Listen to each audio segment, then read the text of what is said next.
BMG'nın Adam Hukukları Edarası 3. martda uruş başlanalı ýer geçen bir hepde wagt içinde Ukrainanyň Asudy ilatyndan 136 adamyň şol sany 13 saganyň ölümini hasabalandygyny aýtdy. Ukrainanyň Milli Gysgaly Kömek Gollugy 2000-den gowrak parahat ýaşaýjynyň öldürilendigini habar berdi. Ýöne bu sanlar garaşsyz ýagdaýda tasdiklamak mümkin bolmady.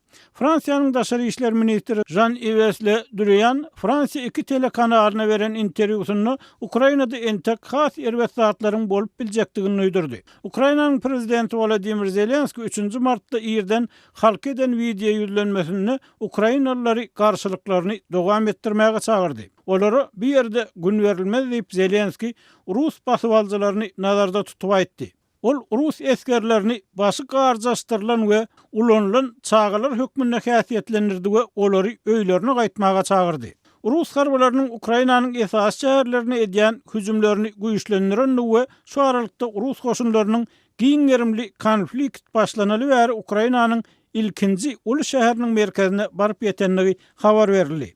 Gara deňiz boýundaky Herson şäheriniň häkimi Ihor Kolkhaýew 2. mart günü giýişlik Rus goşunlarynyň 300 000 töwerek ilatly şäheriň köçelerinde görnendigini, yerli geňeş binasyna baryp girendigini, Ukrainanyň 2-nji uly şäher merkeziniň Günnogordaky Harkowyň agyr bombalananyny habar berdi. Ol ýaragly mehmanlar bilen gürleşendigini, olara hiç sady söz bermeýändigini, ýöne adamlary atmalygy sorandygyny aýtdy. Britan aňto ullugy Russiýanyň agyr topa tutmalaryna garamadan Harkowyň, Chernihiv we Mariupol şäherleriniň Ukrainlaryň eline saklanýandygyny aýtdy. Şol wagtda Azov deňdiniň kenaryndaky uly port şäheriniň Mariupolyň Rus goşunlary tarapyndan gawalyny meňdeýändigi aýdylýar. Sumy Sewtiniň döwlet dolanýaryş administrasiýasynyň başlygy Dmitri Jyviskiniň sözlerine görä, Sumy şäheri güýçli raketa hüjümine tedawar boldy hemde köp adam ejer çekdi. Öten akşam Kiýewde azyndan 4 sany uly partlamanyň bolanlygy habar berildi. Britan aňto gullugynyň maglumatynda aýdylmagyna görä, paýtagtyň demir galgynyna 10 kilometre uzayan harby kerweniň hereketini soňky 3 güniň içinde görünüp duran öňöwdüşlik bolmady. Kiýewiň häkimi Vitaliy Klitschko 2. martda Nastasia Vremya bilen söhbetdeşlikde Rus goşunlarynyň paýtagty gaba alyp Kiýewi bowmak niýetlerinden uralýandygyny aýtdy.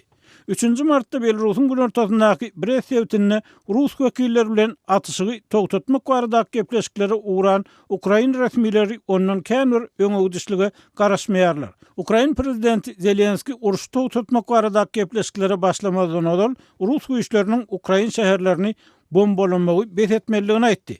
Rus wekiliýetiniň başlygy Vladimir Medinski taraplaryň Ukrainada mümkin bolan gumanitar koridoryny hem ara galyp maslahatlaşjakdygyny aýtdy. Atışygy togtatmak barada 28 fevralda geçirilen gepleşikler netijesi utardy. BMG'nyň bozgunlar gollugy 3. martda soňky 7 güniň dowamyny Ukrainadan goňşy ýurtlara 1 million adamyň gaçanlygyny aýtdy. Polşa, Slovakiýa, Ruminiýa we Wengriýa bilen aradaky demir ýol mendilleri, şäher terhet geçelgeleri uruşdan gaçyp gelen aýallardan we çagalardan boli. Russiýada Ukraina goşun sürülmegine garşy geçirilen protestlere gatnaşan adamlar köpçüliklerini tutsak edildi. Häkimetler Ukrainadaky wakalar babatyny uruş ýa-da çöz sözlerini ulanmagy giňden gadagan etdiler. Orsiýetin Dugullegşir goňşusynda goşun çekmegine garşy gönükdirilen ceza çärelerini görmek işi dowam etdirilýär. Birleşen Ştatlar Orsiýete garşy täze sanksiýalar eglan etdi we Belarusy ýokary teknologiýaly önümleriň eksport edilmegine berk gödäwçilik etjekdigini aýtdy.